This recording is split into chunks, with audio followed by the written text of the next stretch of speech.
السلام علیکم۔ حادثہ در حادثہ، کیا ہمارا مقدر یہی ہے؟ کیا ہمارے نصیب میں کوئی کامیابی نہیں؟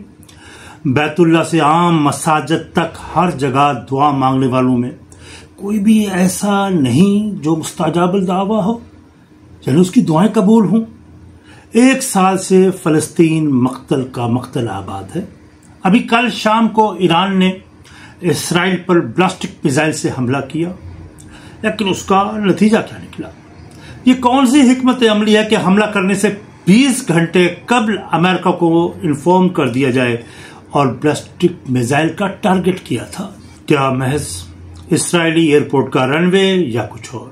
بہرحال یہ ہمارا آج کا موضوع گفتگو نہیں، لیکن اسرائیل کے اب اس دائرے وسیع ہو کر لبنان اور ایران تک پھیل چکے ہیں۔ محض 1 برس میں فلسطینیوں اور مسلمانوں کا جتنا مالی اور جانی نقصان ہوا، شاید ماضی میں اس کی مثال موجود نہیں۔ 50,000 اموات کو تو سب مان رہے ہیں، اصل تعداد تو میرا اللہ ہی جانتا ہے۔ آبادیاں کھنڈرات میں بدل گئی ہیں، جس میں ایک نسل کا مستقبل بھی دفن ہو گیا ہے۔ جہاں جہاں آگ برس رہی ہے وہاں وہاں مسلمانوں کی بستیاں ہیں۔ ایران تو ملک ہی مسلمانوں کا ہے۔ لبنان کا وہ حصہ جو بربادی کی داستان اب سنا رہا ہے، حزب اللہ کا علاقہ تھا۔ غزہ میں مسلمان آباد تھے۔ اسماعیل ہانیہ سے لے کر حسن نصر اللہ تک خطے میں مسلمانوں کے بڑے رہنما اس آگ کا ایندھن بن چکے ہیں۔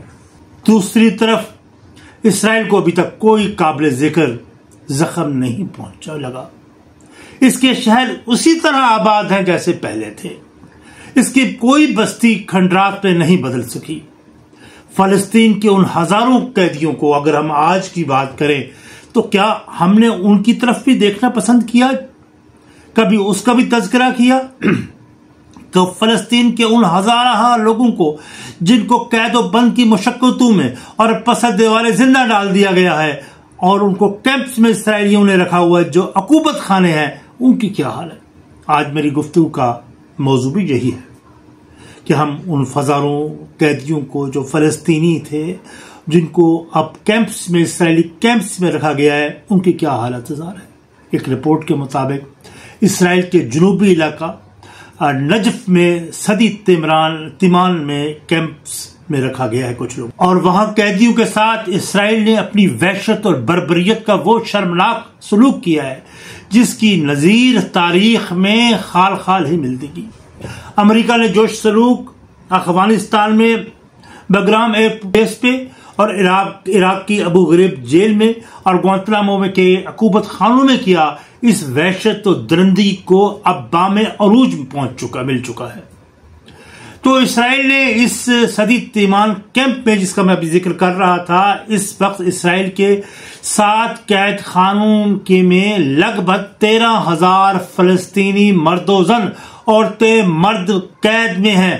ان کیمپس میں سب سے جو خوفناک کیمپ ہے وہ صدی تیمان کا ہے، جہاں سے اب تک کسی فلسطینی کو رہائی نصیب نہیں ہوئی۔ البتہ وہاں سے 3 اسرائیلی اہلکار اپنی ملازمتوں کو چھوڑ کر واپس آئے اور انہوں نے وہاں کے اندوناک حالات کا احاطہ کرتے ہوئے لوگوں کو انفارم کیا کہ صدی تیمان میں قید سینکڑوں فلسطینی مرد و زن اور بچے بھی وہاں موجود ہیں، اور ان میں سے بہت سے عمر رسیدہ بھی ہیں، کچھ معذور ہیں، کچھ بائی پروفیشن صحافی ہیں، ڈاکٹرز ہیں، ٹیچرز ہیں۔ کوئی اسرائیلی پارلیمان نے بھی جنہیں غیر قانونی جنگجو قرار دے کر ان سے بنیادی حقوق، انسانی حقوق چھین لیے ہیں۔ بہت سو کو زنجیروں میں رکھا گیا ہے، بقایا کو بیرکوں میں یا خیموں میں رکھا ہوا ہے۔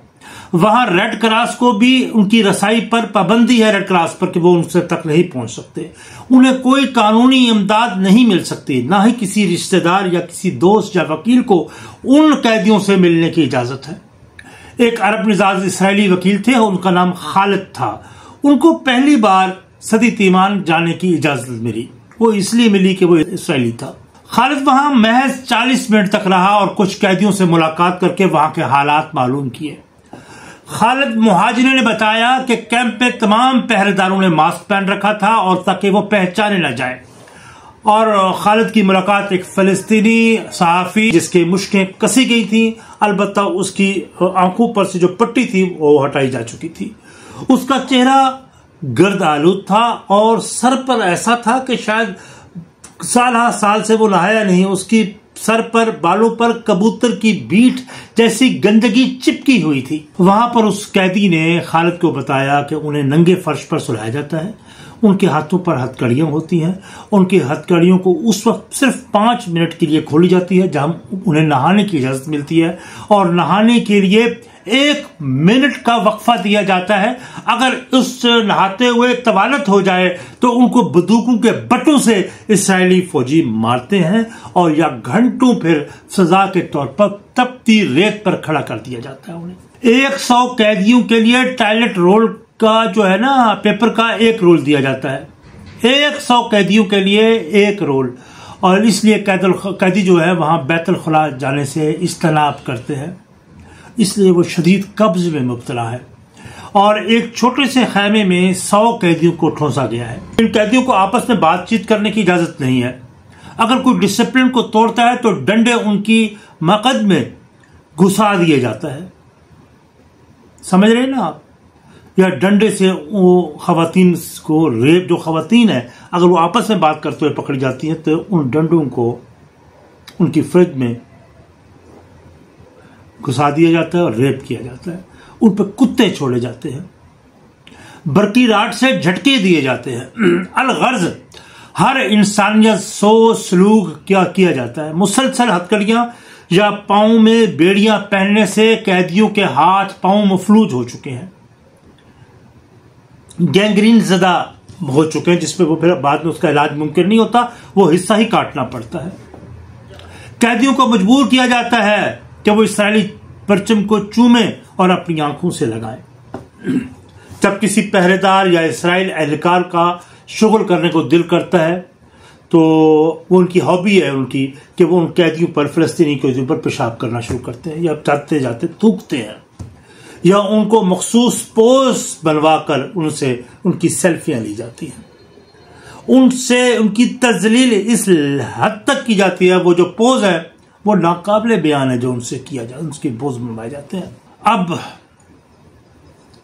میں سمجھتا ہوں کہ یہ سوال اٹھنا چاہیے ان سے جنہوں نے اس بھوسے کے ڈھیر کو دیا سلائی دکھائی. کیا ان کا عقل و حکمت کے ساتھ کوئی تعلق نہ تھا؟ کیا مسلمانوں نے یہ طے کر رکھا ہے کہ انہیں خودکش قوم بننا ہے، بمبار خودکش سوسائڈ بمبر بننا ہے؟ یہ وہ وقت کب آئے گا جب ہم خود احتسابی کریں گے؟ کب ہم اپنے بے لگام جذبات کے بجائے عقل سے کام لیں گے؟